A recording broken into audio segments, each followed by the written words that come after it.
Alright guys, let's go and do stuff today. I think we're gonna work on the project car. Well, the project truck today. Oh. It's my little garage.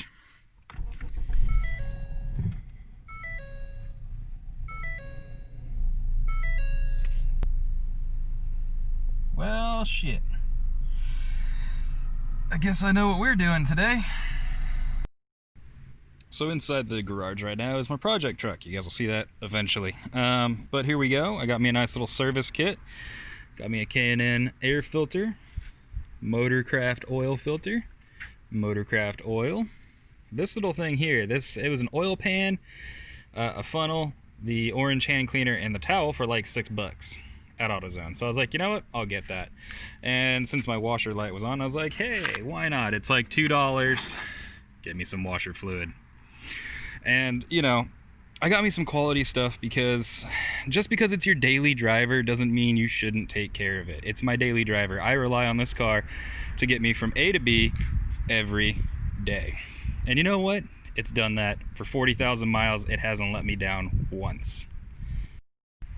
And with all that being said, let's start with this. The K&N air filter and the all-important sticker. So on this car, one tab here, one tab here, ta-da. Come on, there we go. Lift it out, move it around, whatever you gotta do, get it up and out. And hey, look at that. It's actually still pretty clean. I just like to change my air filter with every oil change anyway. So, get off there. Get off there, plastic. There we go. Try and do this one-handed. See if I can. Ta-da! Air filter, change. We'll worry about that wiring later. Ta-da! Click, click. Air filter, change, complete. Now, let's do the sticker. Come on, sticker. Where should we put this? Yeah, somewhere in there. Ta-da! And whoop. Okay, look at that. There we go, and that's done. So, step one, change your air filter. Done. And now we're gonna move on to something not really as important, but I think it's pretty important. We're gonna put the washer fluid in. So, if you're awesome, you don't need a funnel. What you need to do is you need to find where in your car you see that. This right here tells you where your washer fluid is. So that's what you're looking for. Hey, look at that, my belt, nice and good, 40,000 miles later. Okay, let's see if I can do a long pour without getting it anywhere. Oh, oh, oh. Hey, there's a dog. I live in an apartment complex, guys, so you're gonna hear a lot of random noises. There's also a lot of cars, all kinds of stuff. We're just gonna pour this whole thing in. I don't really care. It doesn't look like concentrate to me.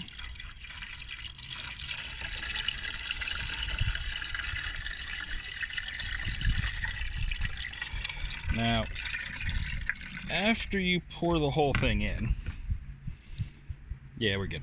After I pour the whole thing in, I will go and fill this bottle back up with water and top it off from there. And you know what? Let's just go ahead and top it off with the water right off the bat. Oh, spilled some, whatever. Here you go. Come on. There we go. This car took just over a gallon of water and everything. Cool. Washer fluid complete. Alright, now it's time to begin the oil change portion of all of this. So, step one, most important step, heat the motor up. If you're like me, I drove this car to the parts store to go and get everything. So it's nice and hot already. Dude, you could cook an egg on that valve cover. So, first things first, let's remove this. Removing the oil cap and putting it somewhere where it's going to interfere with the hood closing, like the hood latch, or just even right there. That will tell you when you go to close the hood, oh my god, I don't have oil in the car, or did I put oil in it? It'll be a nice reminder later on, and another second reminder, this right here. So leave that up. That'll be a nice little indication. Oh, I've got to do something with the oil, for those of you who may not do this all the time. So nice little reminder, nice little tech tip. Now we're going to jack up the car and begin. All right, so one of the first steps to doing an oil change is right here. You got to jack the car up. So if we slide under, you can see the jack stands on kind of this little like protruding little metal edge. If you can't see it, I apologize for the light source. But yeah, so you want to jack the car up on the pinch rail. That is the manufacturer's recommended point. If you don't have a car and you have a truck, you can actually just jack it up on the frame, put a jack stand underneath that. But there's always a jacking point. Make sure you look up whatever your manufacturer's suggested jacking point is for your specific vehicle. Most information can be found via a quick Google search. Now, if you're like me and you've got a newer vehicle, most of them will have an undershield like this. Big old tray. Typically it's just a few screws, or there'll be a little access port. Unfortunately, this one, I've got to take all the screws out. So for this, it's just 10 millimeter. Let's just scoot up a little bit. Make sure our ratchet is set the right way. It's off. There you go. And you just spin them out. If you have a drill or an electric ratchet, just something, you can actually make it go a lot faster. I'm just over dramatizing this because I need some watch time. So here you go. Ta-da. Screw removed. Rinse and repeat all the way around to get the shield down. I'll be right back. So while I was underneath the car taking off the under tray, I noticed something really bad. And that is that my front tire here is actually coming apart. It's really badly worn. It may look good over here, but look at this. You see all that? That's bad. That's gonna go at any minute. So I'm gonna take this off and I'm gonna go and get this tire replaced. So, since we have the car jacked up, there's a trick that I can use like that. You just kind of force the lug nuts with a breaker bar. Usually they're pretty tight. This one was torqued to spec, but with that little trick, you can generate enough force to break them loose. And then you just spin the nuts off and the wheel comes right off. So that's what we're gonna do. And we'll be back with a new tire. And we're back. I dropped the tire off at Firestone using my fiance's Honda, and yeah, had to close everything down to go and do that. Let's get back to this. Let's get this done before they have the tire done, so we can just put it back on and be ready for work tomorrow. So one thing I should probably point out is just whereabouts things are located in an engine bay and what to look out for. So over here, I've got a washer fluid bottle. That cap right there is going to indicate it. These green caps actually indicate R1234YF refrigerant in this car. So yeah, there's that. And that is a coolant bottle right there. Typically your coolant bottle will have a cap resembling something like that. Obviously I showed you guys the oil stuff already, and that's kind of a battery right there. That right there is brake fluid right up here. Brake fluid. Battery, air filter box. Now, something you should note, not all the cars have clips like this and this. Some will have screws, some will have all kinds of different things, so you need to be wary of that. Yeah, so just figured I should probably highlight some of these things so that you can actually try and identify it if you're trying this yourself. Obviously, if you have any questions, go into the comments below and let me know, and I'll do my best to respond to you guys. So let's climb under the car now. So let's roll my fatness down under here. So this is the underside. I have a transmission and I have an engine. If you see something like that, that typically indicates some kind of a fluid leak, any kind of wetness like that. That's actually been there since the dawn of time on this car. I don't actually have any real fluid leaks. There's nothing actually there. It's just kind of damp. Ford would not warranty that. However, if it was like dripping off, it would be another story. That's my oil pan. There's my oil filter right there. So what you want to do, whoop, here you go. That right there is a drain plug. I got a cheap Harbor Freight wrench, and that is not a 13. That is actually a 15. So I will have to go and get a 15, get the right size socket. That's an axle. So I'll get the right size wrench on that, and then we'll loosen that, and that's where all of our oil is going to come out, except for right there, which is an oil filter. Different cars have different styles. There's cartridge filters, and then there's all-in-ones like this. So if you have any questions on the information of like what you're going to need, a quick Google search will typically result in any answers you have or need. So you want your drain plug to come out nice and smoothly, and you need to have your oil pan in the right spot. Since I have a nice driveway, I'm gonna actually like hold the pan up to it to start so I don't get shit everywhere, and then I'll place it down. And in order to do that, I can't be holding the camera, so I will be back with you guys shortly. Is there a recommended way to really do this? No, I just say try not to get oil everywhere. See, it's starting to drip, and it's not getting anywhere. So far it's been doing this, I haven't spilled a drop. So as soon as that stops, I will put the drain plug back in, and let's just look at this for a second. So this drain plug has an internal seal. You guys see it? Little rubber piece. You need to make sure that that rubber seal still sits out a little bit so that it'll actually seal up, that it's not dried out.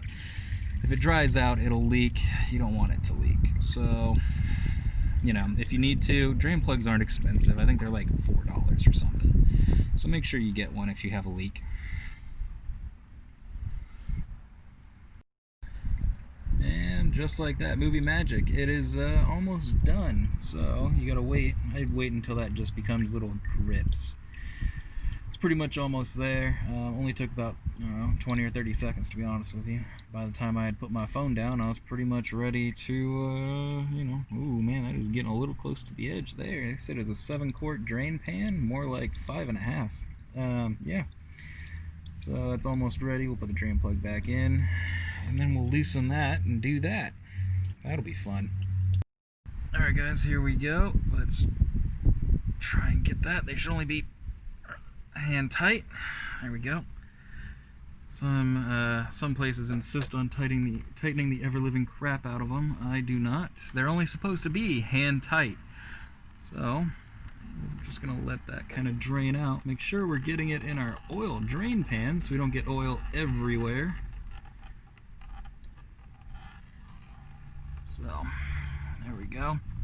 We're gonna let that drain and then remove it, and then you put the new filter on, and it's gonna be hand tight only. So crunch just as tight as you can go with your hand. Most people, you'll be all right with that. Now here's a tech tip.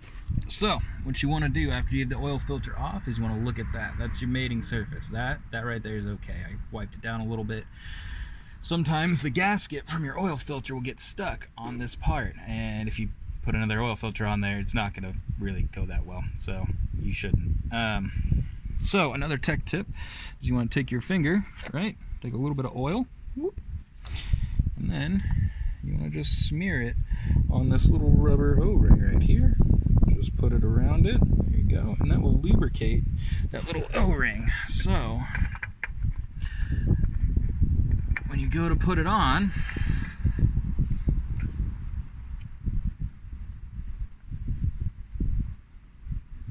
like so, it will actually go on nice and smooth, and you'll get the proper kind of torque, and it will lubricate the seal and most likely keep it from leaking. So top tech tip right there. Alright guys, so that is that. I have emptied that into there. I've done 5.3 quarts of oil into my motor. That is the recommended capacity for this engine from Ford.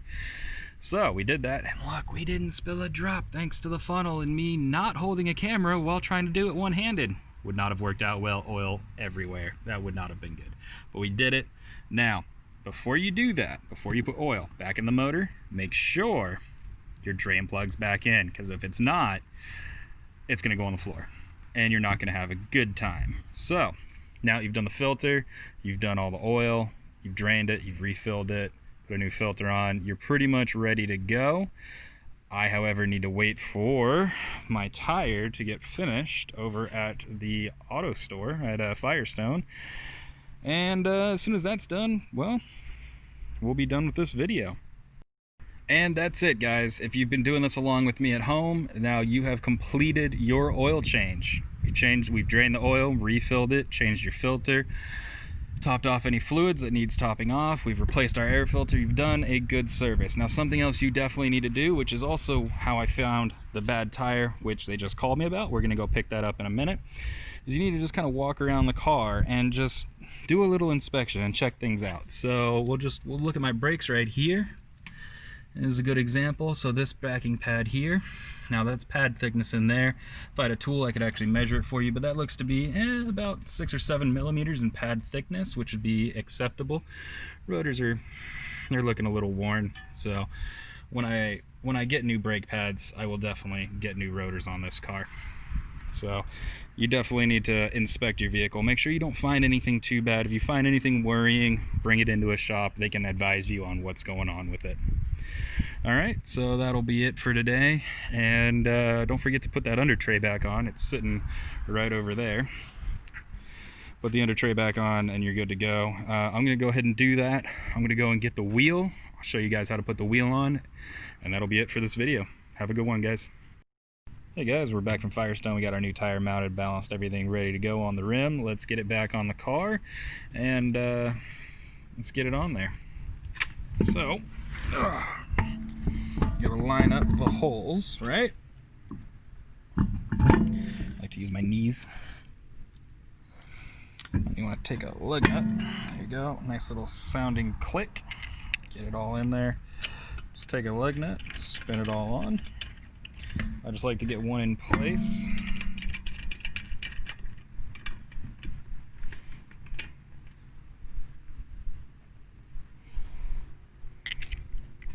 So when you're putting a wheel on, what you want to do is you want to put it in a star pattern, right? So 1, 2, 3, 4, and 5. And you want to verify what your manufacturer's recommended torque spec is for the wheel, so you make sure that it's not going to come off. And that's it, guys. We're getting close to the end. Let's just go through, clean off our dipstick. Ta-da. And let's check our oil level.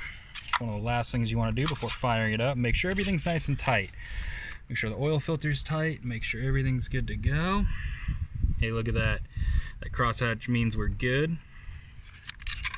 We'll be set to fire this up. And that right there will complete our oil change. We got a new tire also, thanks to Firestone. I know I probably could have gotten it cheaper, but you know what? I needed it today. It's Sunday. It was almost 5 o'clock and they just knocked it out of the park for me. So that was fantastic. Overall, with the expensive K&N air filter and everything all said and done, I spent $129 on the service, and that's with a $50 air filter and also for a drain pan. I wanted to get everything in there for you guys. So drain pan, towels, hand cleaner, everything. It was about $129, and that was 6-7 quarts of oil. I got extra just because you always need to have it. And yeah, so that's all that. The tire cost me about $188 installed. It's a little on the high side, but you know what? I needed it today. So that's all that taken care of. I hope that also stresses how important regular maintenance and inspections on your vehicle can be, because it can literally save your life. Something like that, I could have had a really bad accident while on the freeway going to work. So, you know, is what it is. I'm just glad I got it taken care of. So hopefully you guys enjoyed this. Let me know. Leave a like, comment, subscribe, whatever. Just let me know. Leave a comment. Maybe I'll be able to get back to you. We'll see you guys in the next one.